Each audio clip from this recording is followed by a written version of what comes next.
Linda, I was disappointed to see that Greater Shepparton Council is the latest to say no to Australia Day, January 26. They're joining what I don't know is either a significant minority or now 50-50 of councils about what happens on that particular date. But again, you're somebody who has to be across both sides and all the rest, so I'm going to help you off the fence here for a second.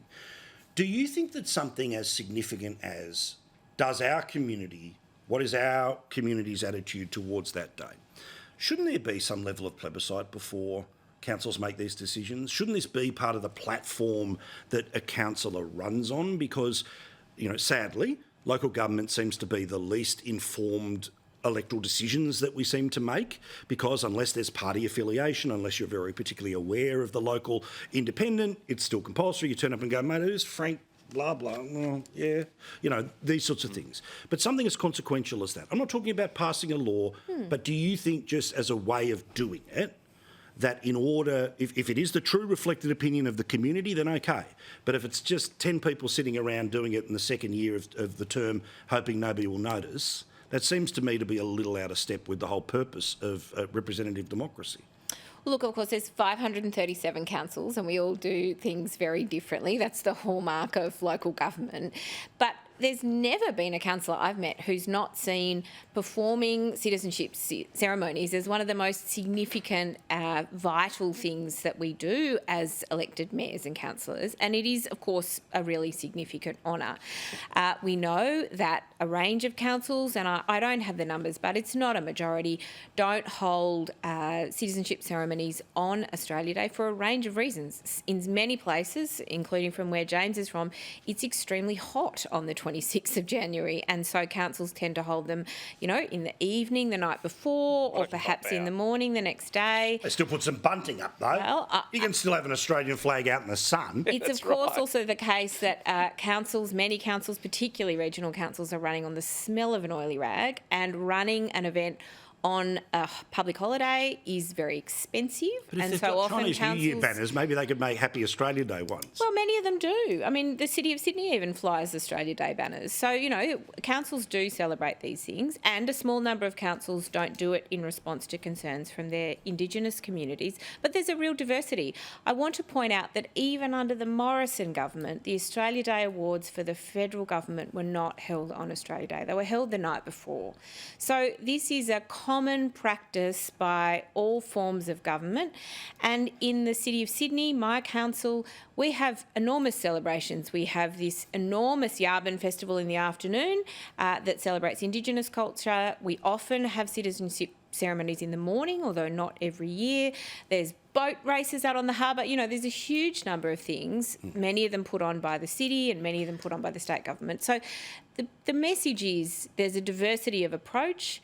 Everybody does what suits their local community, and that's the job of a local government. Warney would be proud. There was some good spin on that. I like the Morrison government moved Australia Day. Hang on, the Australia Day Awards, which for 10, 15 years have been on television the night before, so that we wake up to whom is the Australian of the Year, or the people who don't get it can be dispersed back across the country. There's valid reasons, is my point, for not holding the ceremony on the day for a very diverse range. But James, what about that fundamental idea, right? Because, again, we can go round and round and round about whether it should or shouldn't, right? But I just don't understand why cultural conservatives, traditionalists, whatever, don't actually try to run for council, and as one of their platforms they say, I will always vote to keep Australia Day where it is, right? I will always make sure there's a national day. Instead, it's a conversation had by state politicians, federal politicians, whereas I get it. It's very expensive to get a senator up, but geez, it'd be okay to get the odd culturally conservative mayor up, wouldn't you think? Oh, look, I think you'd be lynched as a councillor if you suggested you'd do away with Australia Day in Queensland as a council. Look, this old chestnut normally comes up in December. A month out from Australia Day. Look, this is only coming up again because we've got the voice. It shouldn't be debated. Can we put this to bed? Can we have a national plebiscite at the next election and just get this over and done with, so that councils need to stick in their own lane, can I just say as well. You've been charged to do something, commissioned to do something on behalf of the federal government. Just do it. Shut up. Deal with the rates, the rubbish, fix the potholes.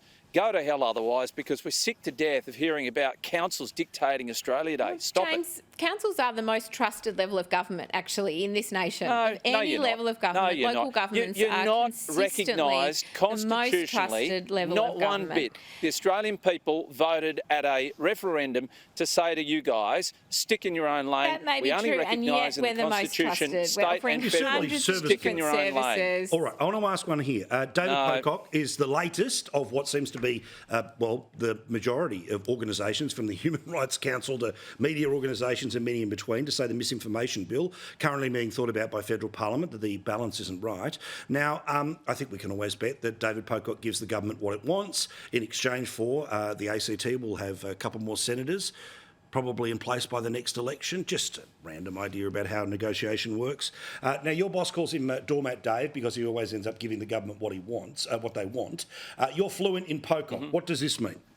I don't think it gets the balance right between misinformation, disinformation, and freedom of expression. Is that him saying, unless you change it, I'm not in, or I'm just saying I don't like it, but then at 10:30 at night I'll vote for it?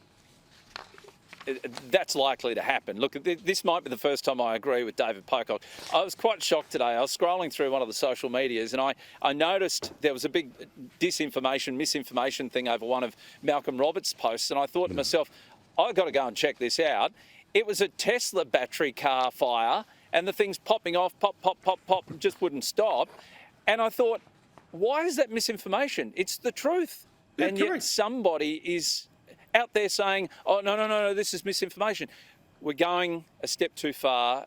This government is going way too far. The Australian people don't want this. When the coalition proposed this in the last term of government, they saw warning signs from within their own party.